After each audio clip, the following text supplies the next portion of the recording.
Welcome to the Revolution Church podcast.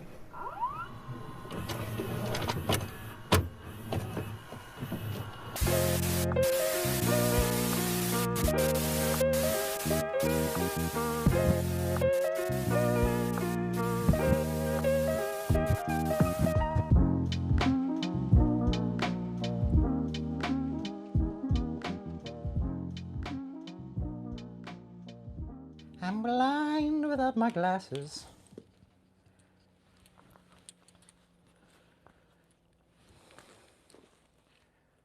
Hello.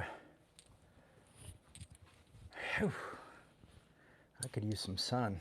From the looks of this video, I think I could use a little sun. Oh, there's my son. Speaking of sons, my son did this Day of the Dead skull, and he had a picture of. He brought in his cat that passed away and a picture of my mom, and it was really, really, really sweet.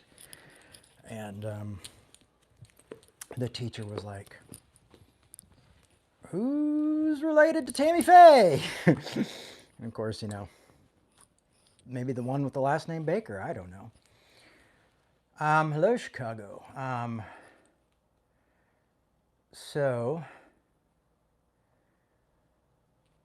there you go. So, I don't know how all those things get up together, but that's my mom. That's probably one of my favorite things written, and it's by my mom.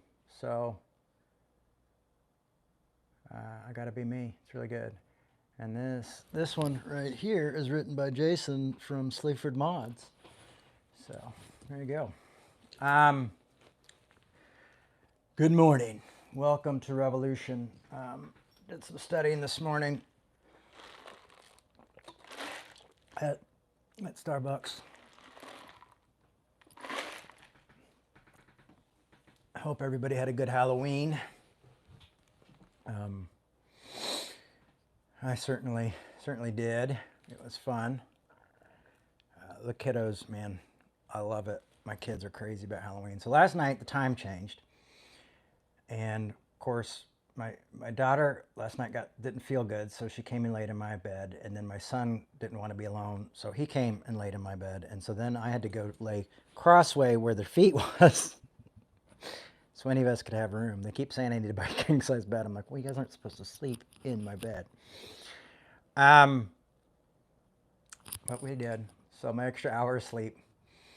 If you're a parent, it actually makes things tougher, the time change, to be honest with you. So there you go. Yeah, world's a pretty horrible place right now. Really overseen dead children. Really over binary thinking. Really wish more people would embrace nuances, and I think we've been needing to do that for a while. So we need to do that now, definitely when it comes to stuff like this. But yeah, the whole black and white thinking is bad, and it doesn't really get us anywhere fast. And that's kind of where we're headed today. So I'm going to warn you, today's going to be a heavy one, pretty heavy, and there's not going to be any Bible involved. Oh, this is also what I wanted to say. You can tell I'm just beat. I have no color in my skin. I'm exhausted. And I'm forgetting some of the things I was going to say. But I wanted to say thank you to all of you who donated to Revolution. I woke up last week with a message from our financial people out in New York, and our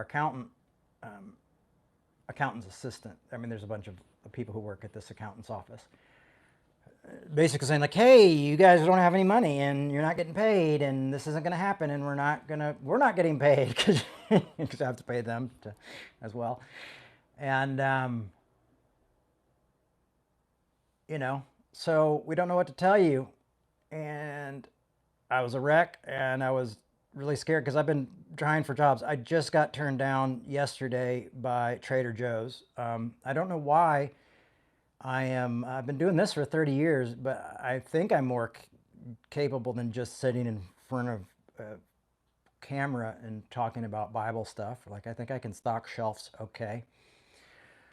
You know, maybe even do the checkout machine. So another job I got turned down. A lot of it has to do with parenting schedule, and I think that just says how sad the state of this country is. Also, like, I'm like, have to reapply for my every year. Have to reapply for the for health insurance.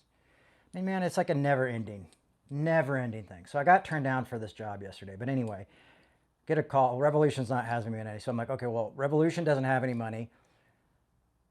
I can't get a job at Target or a bookstores or tattoo parlors or grocery stores. I'm going to keep trying. I mean, I keep trying. I'm hoping that somebody will call. It's out there. Everybody keeps telling me what I should do. I've been shit on a lot. But we'll keep doing that. But yeah, so then you wake up and you go, oh, well, then the long-term job, the day job, also isn't going to pay you because there's no money. So I made a video. A lot of you saw it. I was just awake. My face was like super puffy. I'm like, hey, everybody, I don't know what to do. We need money. And then I tried to pull myself together and make another video later in the day to be like, hey, everybody, Revolution needs your help. And what I want to say is thank you, because people showed up. You guys donated and you gave, and it really helped. I want to say thank you so much, and I need to say it here as well because our accountants have the Venmo, and for some reason Venmo is like impossible to work with. So it's like impossible to work with, and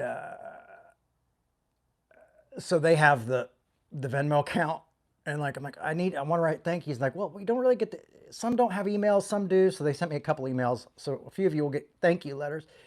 Emails. I used to write thank you letters because people sent checks and there was addresses on there. So I would just, I have dyslexia and stuff, but I'd always get like postcards, and I really had fun with it. But so I want to say thank you because they've got the thing, and until Venmo will let me have a personal Venmo and the church Venmo on one phone, then, they can put a man on the moon.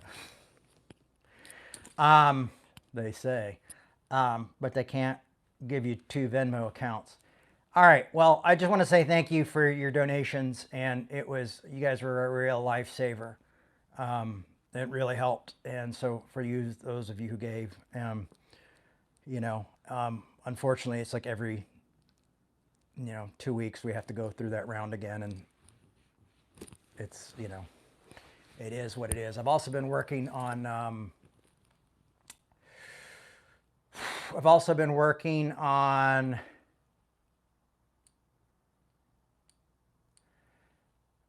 the documentary about my family, and that's been interesting.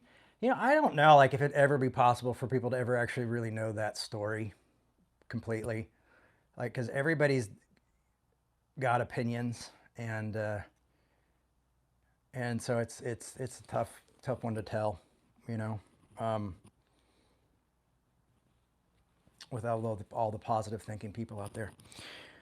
So today is going to be really challenging, and so I'm going to warn you, like, if you don't want to be challenged with the concept of agape love, of really loving people, and this is something you don't want to dig into, or if you really want an asterisk by grace and an asterisk by love, this may not be the talk for you. But we're going to get into that right now. I'm going to tell you what happened. What inspired this is, well, I was inspired by Paul Tillich, which that's what today's talk is going to be, is from Tillich's book, My Search for Absolutes. But I was inspired by Tillich, but then by this art by Scott Erickson, and I put it up on and the stories, the Revolution stories, and also on the Jay Baker Instagram stories. I think it's also on my Twitter, and it might even be on my Facebook account. But it's this picture of this guy, this archer, with his arrow things right there, and then another guy hugging him, and the guy who's hugging him has the arrows in his back, and it really just, it's like pretty simple photo. I actually ordered a print. I didn't even realize I could get a print, so I ordered a print of it. Maybe we'll put it back here, but I'll definitely show it to you guys when I get it.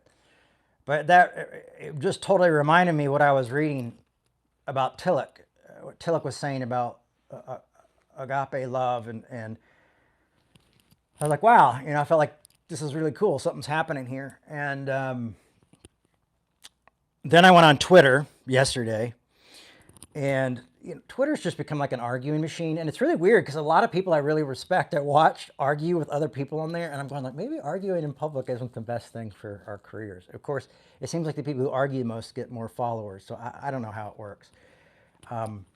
I just always want, like, sorry, I'm like jumping, my bag just fell. I'm always wanting to like try to come to a positive end. That doesn't always happen. I do block very few people. If you've been blocked by me, you're in an elite club. You've really pushed me past the boundary of some sort where I realize that if I don't block you, I'm going to be really mean and nasty, and I have to block you to give you grace. So anyway, yesterday, and so I don't follow a lot of people, so it always recommends people. And there's this one pastor, and he's always, he's really progressive, and he's always arguing with the evangelicals, and he seems to have this thing for white evangelicals, which I don't know why they have to be white evangelicals. I grew up, evangelicals were like a rainbow color, but maybe just the white ones are the mean ones. I don't know. But there's this thing that goes on. Anyhow, but yesterday they posted something about this pastor who was, I guess, liked to dress and drag and go out and drag, but nobody knew. And he got exposed through the media, some media group named in like 1894 or something, I don't know, posted up a picture. They did an article about him and posted this picture of him in drag and then him normally. And he was a pastor, a Baptist pastor, and then he killed himself. Now, I will say this, like, we human beings, what I've learned is human beings love gossip. We love people to be exposed, especially like if it's something complex, like a pastor who maybe didn't agree with something, but then had that thing themselves. Well, we love hypocrisy. We love to like burn the hypocrites at the stake. We're like, I would never burn witches, but hypocrites. Now there's a group we should burn. And so this man, this Baptist pastor, was humiliated and killed himself. And it was a tragedy. It was a tragedy. And I think anytime like you get the press, because the press is just the one who's kind of hands you to the lions. And then you get Christians who are like the lions then often, unfortunately.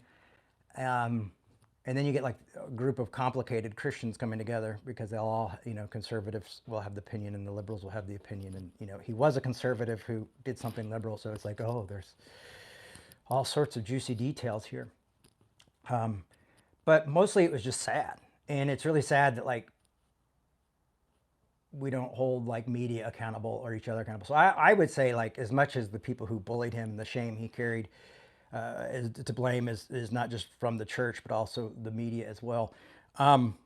Just my opinion, my 2 cents, take it for what it's worth, but I know how much damage you guys can do and you don't think about it. And because you gotta tell the truth, man. Gotta do your work. So just know your work comes with consequences. So anyway, there was this other Christian guy who was fighting with the more liberal guy, this conservative kid. I call him a kid because he's probably in his early mid-20s, maybe early 30s. I'm 47. Young man who was like, it was his own fault, he should be shameful, he should do this. And it was just, and he's like this conservative Christian guy, who has like, I guess, a podcast and stuff. And I like, this is why it bothered me, is because I pushed back. I was like, man, this is evil. This is almost evil. Like, I'm not going to say it's evil, but it's close to it. Like you're like the anti-LGBT movement of the church. The fruit of that movement is not a bunch of heterosexual happy people who are like, we used to be gay and now we're straight. It's homeless people. It's torn families. It's suicides. It's this type of thing. I've worked with this for years. And we don't want to admit it because we go, oh, but what about Romans 1? You know? And so that's the fruit. It says, look at the fruit. That's what the Bible, look at the fruit. Is it peace, patience, kindness, joyful, long? No, it's death and families torn apart and people hating each other and people feeling ostracized and people wanting to have nothing to do with God. So talk is not working out. Ask teachers that, right? Yeah, teachers. Honestly, man, Joseph, I have to give you a shout out because you just really, like, I try my best to ignore you, but sometimes you come to twist and you come to give me a hard time. But don't worry. Hopefully this talk will help you. So anyway, we're having this conversation, and no, so I'm talking to this guy, but it didn't go anywhere. I mean, we tried to talk, but he wasn't really receiving it, and he was victim blaming, and it was really sad. It was really, really sad, because what he was saying is the type of thing that would cause people to see that in his denomination of this guy's group and go like, man, if they're LGBTQ, they would never come out to this guy. They would never talk to this guy. It was literally like venom from his lips. You know, it was like poison. It was like when Jesus says whitewashed tombs, you know, and death comes from your mouth. And that's what it was like. And what I started to feel, and I just took the night off from that app. I had my kids anyway, so that was a little bit easier, but I can't even look at it until before my talk. Luckily, the guy blocked me. I think we could have maybe had a better conversation, but I started to feel hate inside me. I started to feel hate come up inside my heart, you know, and I was like, nope, that's not what I want, you know. But and I understand why so many of these people get online and they argue and they fight, but you know, it's like, what's the end game here? So anyway, got off Twitter. So I had that painting inspire me. Tillich inspired me. Then the painting inspired me to think about Tillich. Then that happened. And so then I started diving in Tillich again, thinking like, well, I'll work or talk around this thing. And I said, you know what? I'm not going to work or talk around this. Tillich said it perfectly. So what I'm going to do is I'm going to do what everybody loves me to do, is read from a book. Now I'm going to talk around this book, but that's pretty much what I do with the Bible anyway. And what Tillich says is as important of that as well, because it's a reflection on that and even a deeper understanding than a lot of us have of the biblical text. Paul Tillich, kicked out of Germany by the Nazis, one of 20th century's probably most influential theologians and philosophers. We've done stuff from Tillich before. Peter Rollins read one of Tillich's sermons called "You Are Accepted for Us." I did a talk on it, and then we had Pete read it in his lovely Irish accent, and it was really beautiful. So you can check that out. It's in our, wherever you listen or watch, it's there. And you can, the Pete one's just audio though, but I still think we have the audio here, which is like probably just a picture of Tillich. So this is what we're going to do. We're going to read from My Search for Absolutes. And this is an incredible book. It's a heavy read, but it's really worth it. Like, it's like a lot of theologians, and like especially ones who cross over into philosophy that I like, there's usually like some digestible stuff and then some stuff you really have to work through. But this is really like how I started to understand what Tillich meant by the ground of being as God. And and that was a struggle for years. And I had this book for years, and I just was like, that one just looks like Abraham Lincoln shaved, you know. And then I read it and was like, pow. So there you go. So it starts with, Tillich has, let me give you an idea, catch you up. This is let's look at the name of this, the title of this chapter is The Absolutes and the Relative Elements of the Moral Decision. Now, one of the things is the absolute and the relative element of the moral decision. Is he's been talking about the Old Testament. We're just going to drive into the New Testament and how that connects with the Old Testament and the idea of the Greek meaning of agape. So here we're in the middle of this chapter, but we're going to just do these last few pages of this chapter. In the New Testament, justice has an additional element that does not deny any others. This element is love. Did you hear that? In the New Testament, the justice, and that's talking about justice. And I think justice is something that a lot of us seek in this world. I think we're seeking justice right now with the war that's going on with Israel and Palestine, and we're seeking justice with a lot of issues in this world right now. So in the New Testament, justice has an additional element that does not deny any of the others. This element is love. In the New Testament Greek, agape, I use the Greek word here because of the great diversity of meanings of the word love. And that's true. In the Bible, the word love means like so many different things. Agape is the fulfillment of the creative justice of the Old Testament. Also would say something like it's God's love, it's God's fatherly love. Its highest expression is self-sacrifice for him who is loved and whom is with whom in this way a profound union is created. So the highest expression is self-sacrifice for him who is loved and with whom in this way a profound union is created. So listen to this. It gets really cool here. Also, I found a red highlighter from Japan. It's really awesome. It's hard to find red highlighters. I'm like a highlighter nerd. And like I got like a giant box of them. They'll probably kill me, but I got a giant box of them for like $5. Therefore, agape love goes far beyond the acknowledgement of the other person as a person. It wants reunion with the other and with everything from which that one is separated. You hear that? Therefore, agape love goes far beyond the acknowledgement of the other person as a person. It wants reunion with the other and with everything from which that one is separated.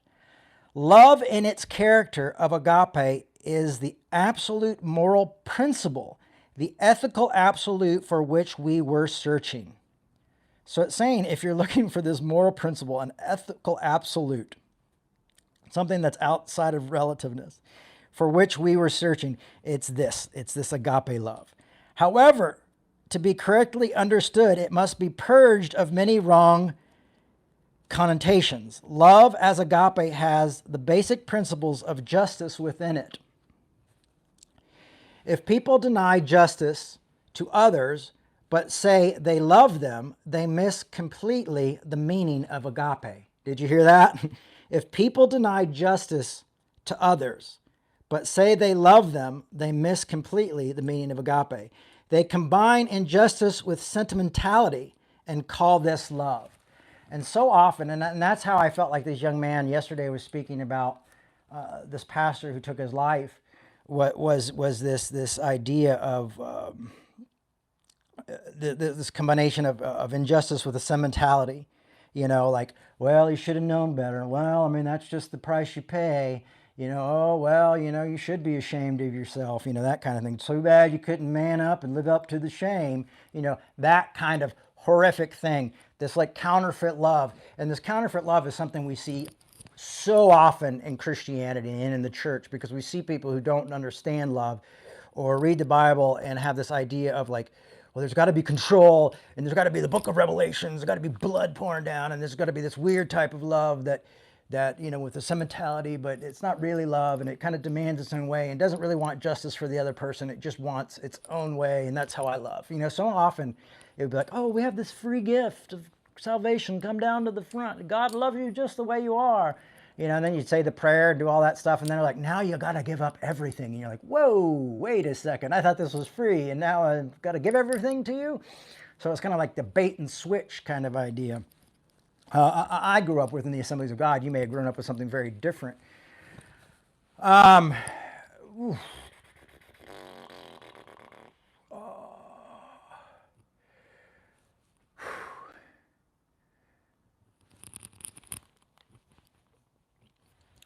I will say this, if there are people who are really, this is a tough one. Like if you're getting too distracted, folks, you just need to let me know and I'll try to deal with this in a more productive, loving, graceful way. Agape also must not be confused with other qualities of love. Libido, friendship, compassion, pity, eros, which is erotic love. Certainly agape is related to it and can be combined with all of them, but it is also judge of them all. So agape is the judge of them all. It's something greater than all those loves. I remember when I was going through my divorce, my second divorce, and I was really heartbroken, and I probably should have had somebody else filling in for me, but we just didn't have the means to do that at the time. My sermons on love sounded a lot like libido, or eros. It was very the romantic type of love. Because that's where I was hurting and that's where my pain was. And sometimes that's just where we speak from. And you know what? That's okay, because that's that moment in time. We're able to experience that moment in time together. These collections of moments, these small bits of time we get together. That's kind of like why I see speaking as more of an art than I do oh, I'm a pastor and here I am talking. Like I feel like there's art to it. There's life to it. There's everything, how I live, what I express, when I remind myself to do, I mean, this is a great talk. This is a great talk to have an antagonizer a part of, because you're trying to speak this thing that's about this really radical way of loving, yet being antagonized at the same time, and it's like, wow, like someone's not loving me or caring about my well-being and putting theirs first, but I've got to try to be patient with that. And that's tough.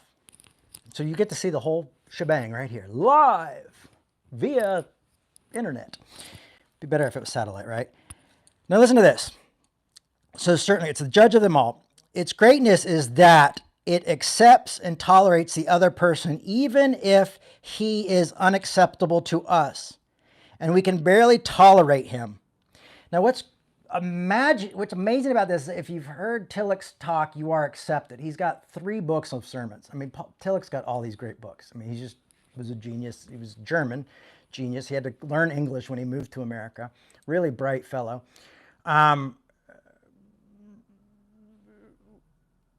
But this, so you can hear that his concepts of grace in this idea of love. Like I always think love and grace are like, brother and sister.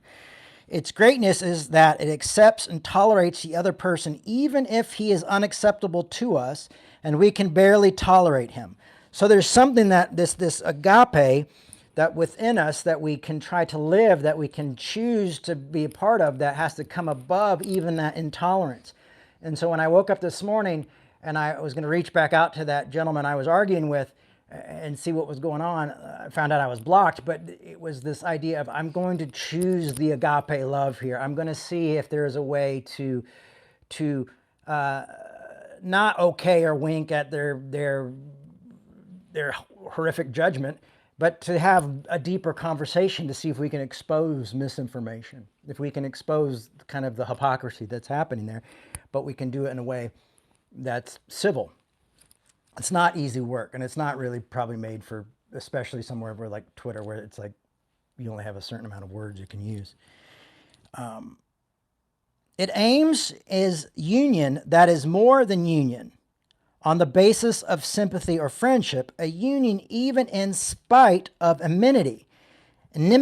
Now, enmity is hostile or opposed. So it's like it seeks union even in spite of, basically, you could say enemy or someone who is hostile or opposed to you. Boom,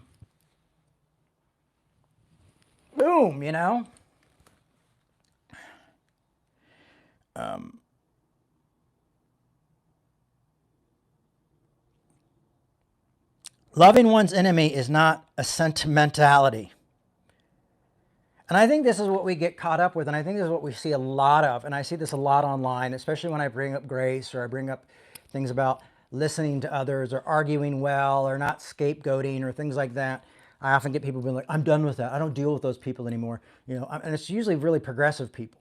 who just don't want, I don't talk to my enemies anymore. I don't want anything to do with them anymore. I'm too hurt. I'm scarred. I don't want to have anything to do with that, and they really push back, like if they don't recognize my humanity, and it becomes like a demand, like they have to act and be a particular way to do this. And that's fine. I get that. Like, I don't want, there's certain people that do trigger me that I'm like, I'm going to love them from afar and, hope the best for them. But that's just not where I'm going to, that's not going to be good for either one of us.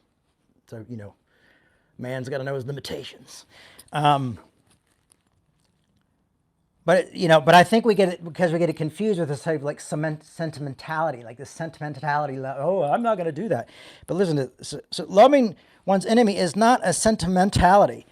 The enemy remains an enemy. What? The person who comes to kill, steal, and destroy, or the person who's not maybe recognizing your humanity or not respecting your boundaries, or whatever. It doesn't say that they're all of a sudden your friend. So here we go. Like, loving one's enemies is not sentimentality. The enemy remains an enemy in spite of this. He uses all male pronouns for his books, so there you go. These books are written in like the 50s. He is not only acknowledged as a person, he is united with me in something that is above him and above me. Now, this brings me back to Hegel and how we talk about contradiction. When we often talk about, like, when Hegel talks about this contradiction coming together of two truths that seem to be opposite. And sometimes something greater happens there. And that contradiction, we can find ways to cut out contradictions in our life, but there's some parts of contradiction that are just pure humanity. You have to accept them. That's the way the world, there are contradictions in life. There is no way to get around that. You have to live within this contradiction. But sometimes these contradictions, you can bring these two things together and something greater than those truths happens above. And I think this is what Tillich's getting at, is when he says, in spite of this, it's not only acknowledges as a person, he's united with me in something that is above him and me. The ultimate ground of being of each of us. So basically, like the God something, like God, the foundation, the thing that's within everything, is somehow above the fact that we are enemies. Like I can love Joseph Camp, or I can love whoever who wants to come here and give me a rough time and make me earn my work, okay, or whatever, mock me, make fun of me, belittle, whatever. I don't like it. It throws me off a little bit. It affects my work, and eventually that, like, sometimes can affect. My work is how I feed my kids and how I take care of my life and my passion and my purpose in this world. And it tests me. But at the same time, I can say there's hurt, there's pain, and so there's something above that where I can go, okay, I see the humanity. Matter of fact, it's throwing up humanity. Or this young man yesterday who was like, he deserved, he should have been shameful. And, like, there's something above that where I can go, okay, there's pain there, there's hurt, there was a victim, there's something happened there. And I can accept that. It's not easy.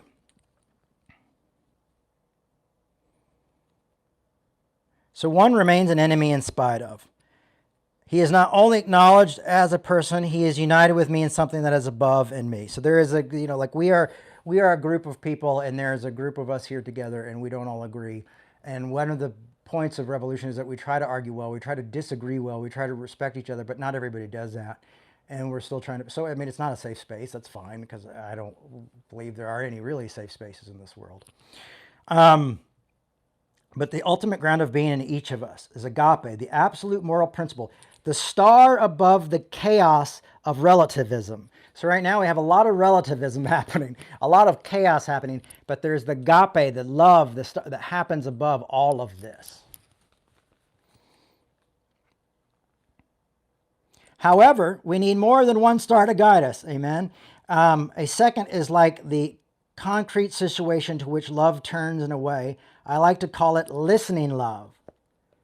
And this is interesting because you learn a lot about listening to people in psychology, obviously. But you also listen to what the people aren't saying, or how they say it, or in the ways they say it. And you can read a lot into like, oh, what are they avoiding? Not just what they're saying. And often what they're saying is very important. Like there are people like, I don't want to hear your words. I want to see your deeds.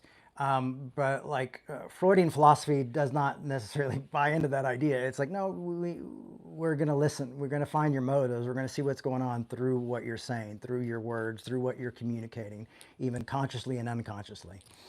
So however, we need more than one star. Listening love is a listening to and looking at the concrete situation in all of its concreteness, which includes the deepest motives of the other person.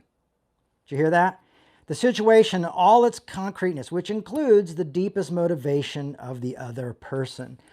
And that's why when we talk about arguing well and disagreeing well with respect and type of things like that, we learn to,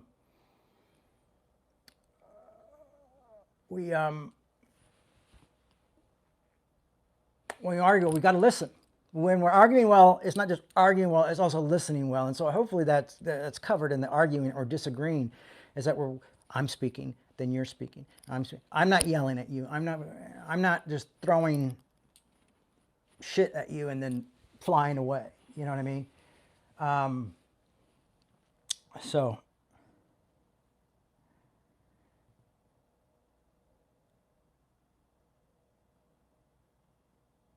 then to understand the other person's, I mean, that's tough because you have to understand that motive. You have to listen and you have to see.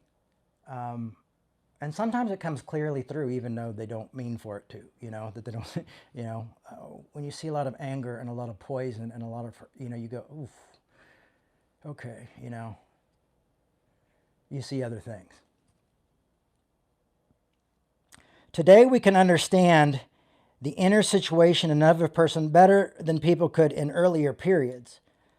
We have the help of psychological and sociological insights into the eternal as well as the external condition of individuals' predicaments.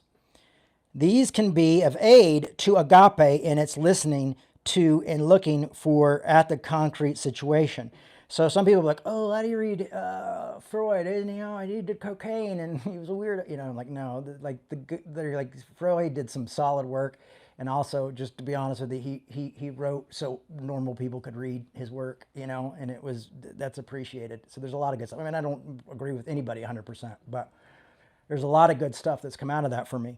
And a lot of that is exactly what he's saying here is it can be an aid to the agape love. It can be the situation where you see all of a sudden the enemy becomes, there's something above the enemy. You can see deeper, you can see the hurt, you can see the what would cause this person to, feel the need to do this or to say that or to feel this or, to project or to be so unloving towards someone who is a victim it took their life because they were kind of a victim of this very person. It's almost like an admission of guilt sometimes, of like, I play in this, so I must yell at this, and then to block and run away. I mean, it all speaks very loudly. And trying not to bring in any final judgment within that, always being open to new information and hearing new things is important too. Because I often think we judge people because it's too hard to think and think critically and have dive into harder conversations. We're almost folks. We're almost, well, maybe we're not almost through, but we're going to just carry this thing until the end.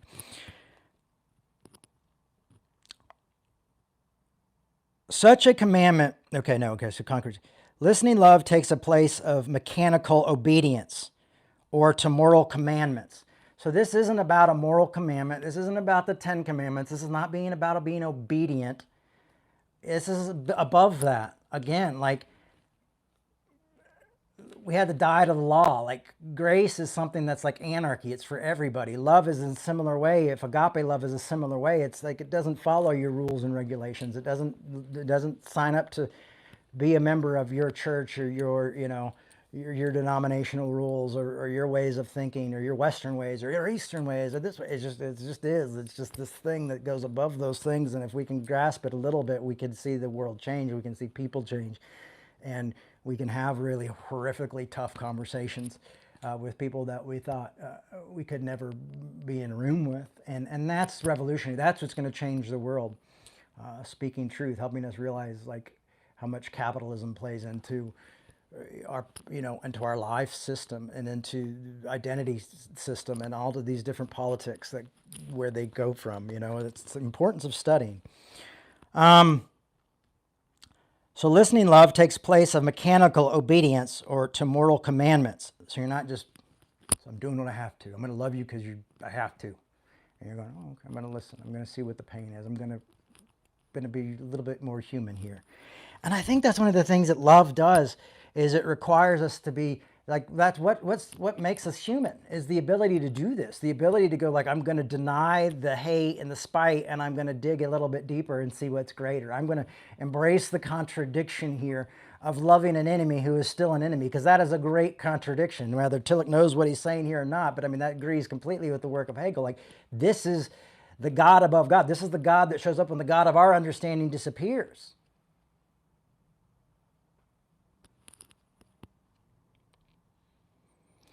Such a commandment were derived from ethical insight, then became degraded to the status of moral code. And you can see how much Tillich is pushing back on this whole idea of moral code. And it's like the Apostle Paul about the law. He kept pushing against the law because it wasn't that it was like, oh, it's just the Jewish law. No, it was a moral code. And he wanted us to experience agape. He wanted to experience love. He didn't want us to experience do's and don'ts. Like, most people leave the church because there's do's and don'ts and rules and regulations and judgmental people, It became degraded. So such a commandments were derived. So listening, loving your enemy, such commandments were derived from an ethical insight, then became degraded to the status of moral code. No moral code, however, can spare us from the decision and thus save us from a moral risk. It can advise, but it can do nothing more. So a moral code, however, can spare us from a decision and thus save us from a moral risk. It can advise us, but it can do nothing more. So moral code can only advise us. It can't cause us to love. It can't fulfill that. It can't make us go that extra mile. The moral code is, okay, I'm not going to I'm not going to smoke cigarettes because they're bad for me, whatever. This becomes clear to us when we are in the position of counseling someone. Let us suppose that a student comes to me faced with a difficult moral decision, and counseling him, I don't quote the 10 Commandments or the words of Jesus in the Sermon on the Mount or any other law, not even the law of general humanistics ethics. Instead, I tell him to find out what the commandment of agape in his situation is, and then decide even if tradition and convention stand against his decision. However, I must add a warning as well as tell him that if he does so, he risks tragedy. Moral commandments are the wisdom of the past as it has been embodied in the laws and traditions. And anyone who does not follow them risks tragedy. So what it's saying is sometimes love's going to say, go against, I always say love is the trump card in the Bible. If the Bible is telling you to do something that's not loving, then you don't do it and you go love the person. I think that was the message of Christ. I believe it was the message of the Apostle Paul. That's what I get out of it anyway. So it says, for even if tradition and conventions stand against this decision. So like, here you go, like the tradition, the law, and you're still going to love this person. And loving your enemy now seems against any type of tradition and convention in our lives. I mean, I get pushed back from people who should be loving their enemies all the time, However, I must add a warning as well. And then he says, as it does, this risks tragedy. Moral commandments are the wisdom, blah, blah, blah, blah. We already read that. This leads us to a general consideration of the function of the law. The 10 Commandments, the Sermon on the Mount, the epistles, the law of Islam, and the law of other religions, these laws are not absolute, but they are consequences derived from the absolute principles of agape. Love united with justice and experienced in innumerable encounters with concrete situations in human history. The list of moral commandments, whatever they appear in history, express the moral experience of mankind. They can be called the works of wisdom, the divine power that guided God in the creation of the world and speaks in the streets to the city, that represents the ethical wisdom of the ages, and one should not disregard them easily, only if one recognizes the inadequacy of the law for a concrete situation that can feel justified in disobeying it. And what allows us to justify disobeying this law or see the inadequacy of the law is this agape love, is this type of love. This type of love that literally would change the world if we practiced it, if we knew how to practice it. And this is why we come, this is why we meet on Sundays. This is why I read all week and study all week to bring this stuff to you. You know, I was lucky with this one because I was like, well, you know, like if I tried to do any better, I'd do it injustice. So I'm just going to, you know, so this was good. But it also had to come through like experiencing, you know, some fallout with some other people, seeing a piece of art and being moved and motivated and being reminded all through this time of looking at it. Because I was thinking of other things to talk about, and this kept coming back.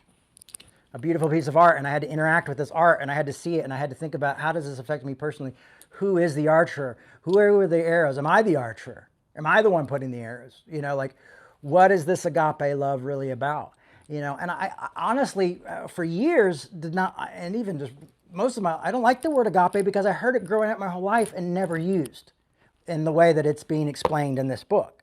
Never really talked about, but oh, the love is the agape, you know, the agape love, you know, and these are the same people who are like, you know, also I'm selling my story to the Inquirer about your family. And so I was like, oh, okay, so agape love is just some religious bullshit, you know? And no, it's these are things that we have to reclaim, you know? It's not easy. And it will wear on you. Like honestly, yesterday I was feeling really, really hopeless. Like working on this project I'm working on, where I am defending, you know, some parts of my father's life early on the years, and now me and him don't see eye to eye on almost anything. And it's weird because you're going back in time and you're going, and you just get this conflict, and it just seems like no one wants to hear anything different than what the narrative has been the whole, for everybody that was played out in the media and everything else. No one wants to hear anything different. And matter of fact, like we got to assault it with some controversy because your story is just not pure enough, you know. And like, you know, they make movies about my mother and and things about and they're not asking my advice. You know, they'll take it for free. But they're not being like, hey, we'd like to work with you on this. You know, no one's saying, let's work with it. You know, this I am working with, and it's still like a fight. And so I was feeling a lot of that, feeling hopeless at this work that I've done for 30 years, you know, and going like, you know, oh, I got, the grocery store doesn't want to hire me. Like, one of the bookstores that I applied to, I just went in the other, because everything's applying online now, which is so different. And I went in and I introduced myself to the manager, and he said, oh, we've got a couple other stores. This is going to help. I'm glad you came in. So tomorrow I'm just going to start going and saying hello to every place I applied to. But you just kind of get discouraged in the middle of life. And like, this is like, you feel like the credits are about to roll, you know, and you see this like hate of like people celebrating the death of this poor man, you know. This pastor who had this secret life that was exposed, and he was so overwrought with it, and he kills himself. And then you see someone just be completely hateful and almost celebrate it in a way of like, this is Christ's victory, you know. And you're going like, oh, how does this evil exist, you know? And you just want to hate, you want to feel the anger, you just want to destroy. Like, I was like, I wanted to, like, a part of my mind, I remember even thinking this, like, I wanted to show up today and be like, F Christianity, F all this crap, I'm done with it, I don't care about it, I don't want anything to do with it anymore, you know. It's just, you know, like, why are these guys writing about it? Why are these, you know, philosophers talking about this crap? Because it's just all crap, because people are just evil and horrible and bad, you know. And it's tough, you know. Like last week I had like, You know, saying, oh, Jay Baker's, blah, blah, blah, blah, blah, blah, blah, you know, and just like his father. Blah, blah. So it's like, it's great because he hates like he hates my dad because he thinks my dad's a conservative scam artist. And then he thinks I'm like this liberal scam artist. This guy's like hates both of us and posts all this stuff, blah, blah, blah, blah, blah, you know. And you know, it's like, oh, well, that's just what you get for being a public speaker and doing things like that. Like, but the fact is it still feels painful. It still hurts. I still have to work at agape love. We still have to work to that love that goes beyond that, that rises from that occasion, arises from all that insecurity, all that hurt, all that chaos that's going on in your mind, and go, okay, well, there's got to be something better here. And so that's what this thing. Thank you, Paul Tillich, for writing it down and still being alive in these words to help me realize, like, oh, keep going, keep moving forward, you know.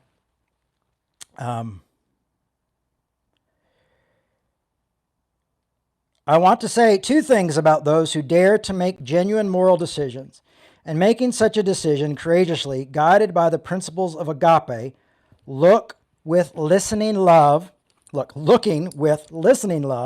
into the concrete situation helped by wisdom of the ages. They do something not only for themselves and for those in relation to whom they decide, they actualize possibilities of spiritual life which has remained hidden until then. Wow, that's where it hits hard. That's where it hits hard. Look with listening love into the concrete situation.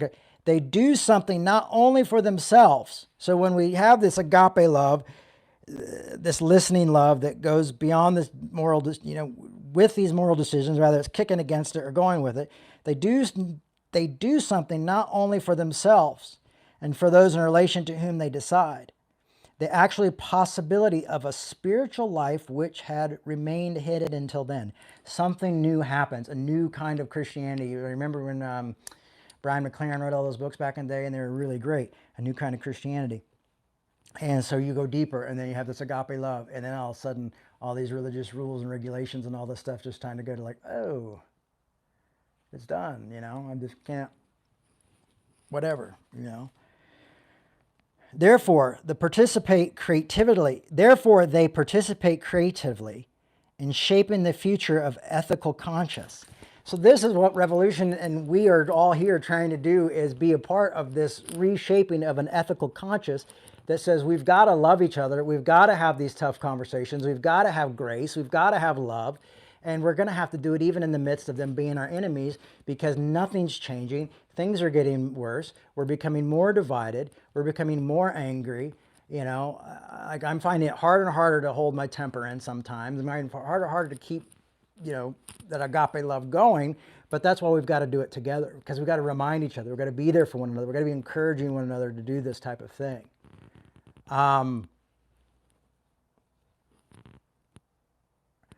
Hey, Joe, it's funny because you're using my mom's title, but like anytime you bring up my family, you really come this close to me canceling you, just because I can always control my temper when it comes to my mom especially. So just please tread easy, play nice. This is creative excitement of the moral life, of the possibility which can give us today, especially the younger generation. Certainly, it is a great burden, and it has thrown them into an insecurity far exceeding the insecurity experienced by older generations, for whom the problem was, do I do good, I know, or don't I? So he's saying, Tillich right near is recognizing the idea is that some of us will push back. Like some of us will see this agape love. Like he's saying, this is a great burden. So Tillich is not saying like, this isn't hard, this is easy, this is what you're supposed to do. Like,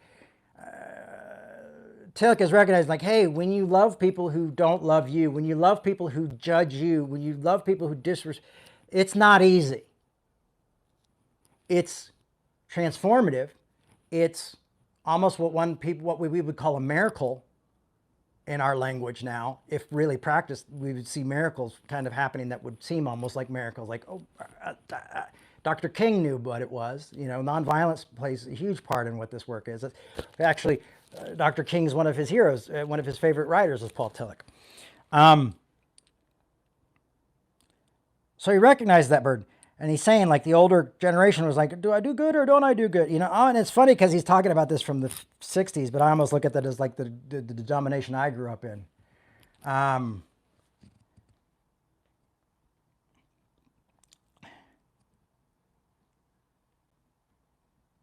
Do I do good? I know. Okay. Of course, this remains the problem for all of us and all times. But the new generation today must ask, in addition, what is the good? Therefore, must they make decisions on the moral decision implied with a moral risk. And so the moral risk is loving those who aren't safe, like loving those who loving Nazis, loving those who are loving the white evangelicals, you know, and saying we got to move forward. We got to have these conversations. You know, it's not just loving my enemies. It might be loving your enemies. And that's when I find you really get in trouble, is when you love other people's enemies. They don't like that as much. And then you can almost slightly become their enemy. So it's a moral risk. Something you could totally be canceled for. A literal sense of like no career, no nothing, you know, just done because you're like, oh, you talked to the wrong, you know, the wrong person. And that's going to tarnish your reputation. You know, you're not supposed to love them. Like, we're supposed to love everybody over here. But then when you start going and talking to people like, you know, Mark Driscoll or things like that, then you might not be as safe, you know, so that you've got to deal with that.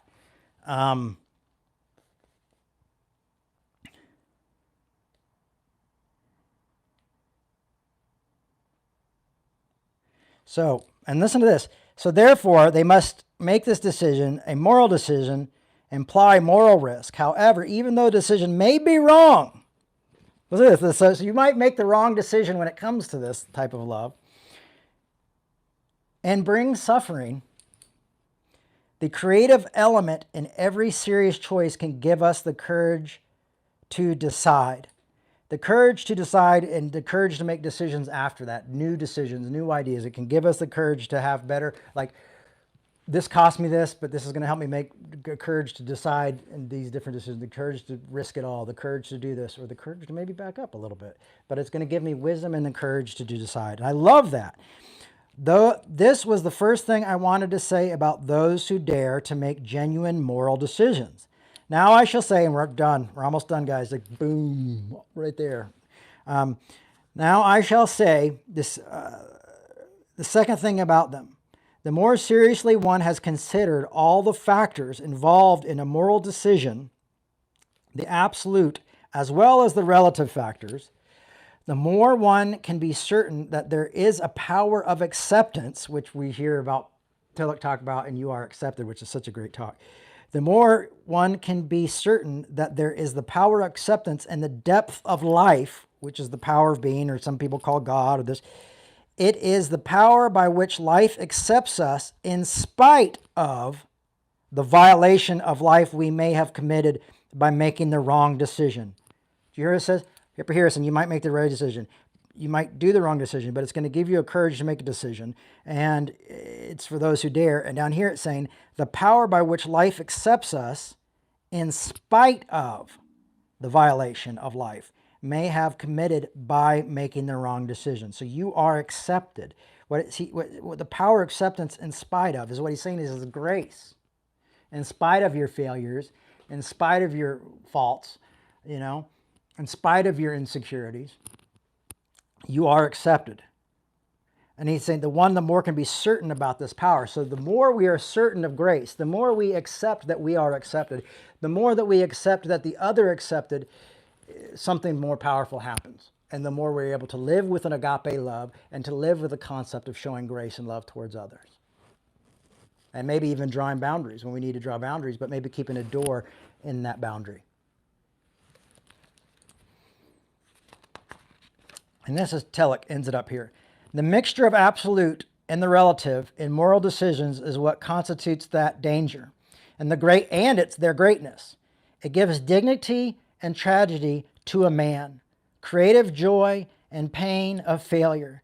Therefore, he should not try to escape into willfulness without norms or into security without freedom. You know, so you're going out, like, don't go out into the chaos without norms. you know, don't go into security but not have freedom. And I love that, the kind of dignity, joy, and the cross between tragedy and pain. You know, he puts those both together as kind of like living in that. You know, I think we all fear I will get hurt again, I will be judged again, I will be canceled again. I mean, I can tell you what, when I've had some more of my progressive friends like get really angry or something, there's been times I've been worried. Conservatives already kind of kicked me out a long time ago.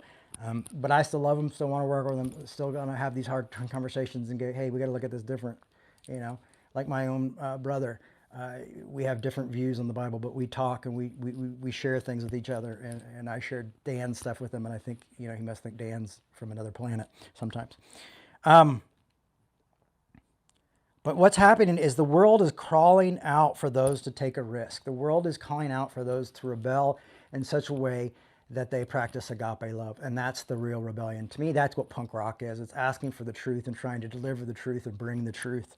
You know, the world cries out, literally is crying out for this risk. They don't see it, but we see it in their hatred of each other. We see it in this just like, oh, I can't pay my bill. Like, we all can't pay our bills. We're all struggling. We're all having a hard time finding work. Yet we're fighting over other shit.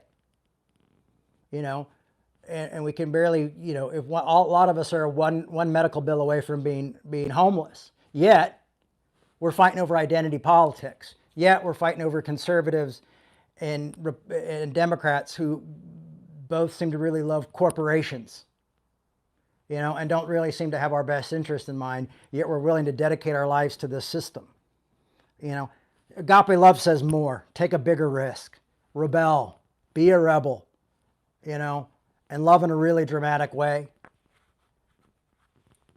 And so, like, when I started seeing my liberalness and all this as not the cure to everything, and I started being honest about the negative effects that I felt the Democratic Party were having and things like that, for me, I was able to love everybody a little bit more equal, because I realized we all fall short, man.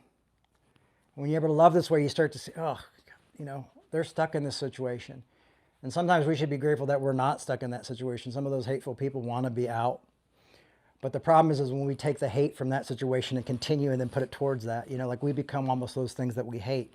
But Agape Love says, no, even your enemy, even when your enemy remains your enemy, you love them above that. And that's the Agape Love. So there you go. Thank you, Paul Tillich, for explaining Agape Love a little bit better than most of my evangelical brothers and sisters did when the Assemblies of God when I was a kid. Thank you all for coming to Revolution today and experiencing this with a little bit of chaos, as always. I guess you got to have that, you know? You get to like live action, like it's not just a sermon within a sermon. You get to see like the sermon practiced within its giving. And some say it's just, you know, speaking isn't work. Come on, guys. Trust me. Well, it's work. Patience is a virtue. Listen, if you love what's happening, I think we'll probably go through that book next year. I think we'll go through the whole thing, to be honest with you. So, because Revolution, we don't play by the rules. Because we got to grow, and nobody's going out and buying Paul Tillich a lot. So we'll talk about Paul Tillich, and then maybe you'll go out and buy it, and then buy another one for a friend. Because there's a lot of good work that's been done that, you know, we don't have to go out and recreate the wheel, which is good news. If you like what Revolution is doing, please consider going to revolutionchurch.com and making a donation. We have PayPal and we have Venmo, and we'll try to come up with other ways, because some people want old school and we want to do checks and things like that. And maybe I'll just open up another P.O. box or something like that. But it's just everything costs money to, you know, like we want to grow, but it costs money to take money. So anyway, folks, thank you so much. I hope you listen to this again, and I hope you like go out and buy that book and read that, because I think it encourages us to do this. And I think this is what we need to do. And this is the radical, like, reformation that I keep talking about, that's got to happen. And look, there's 12 of us, just like the disciples. All right, folks, love you guys. Have a great week. And I will see you here again next Sunday. And we'll probably do some fun stuff on Instagram this week as well. So keep your eyes peeled, I guess. Maybe your ears, who knows. Love you guys. Thank you so much. How radical it was that. I mean, man, thank you, Paul Tillich.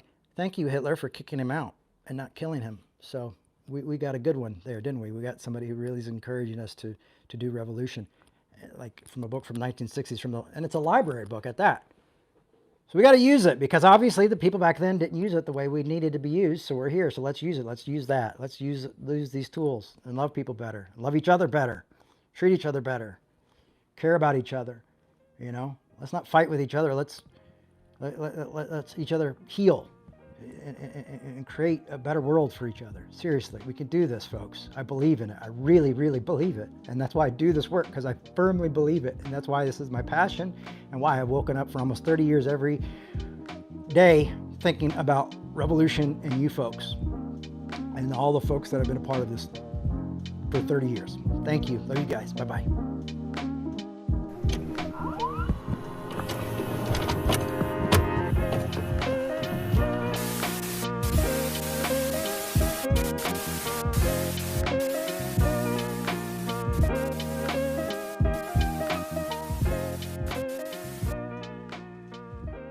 Thanks for listening. We hope you enjoyed this podcast. To make your 100% tax-deductible donation today, please visit revolutionchurch.com/donate. You can also learn more by clicking the donate section on the website.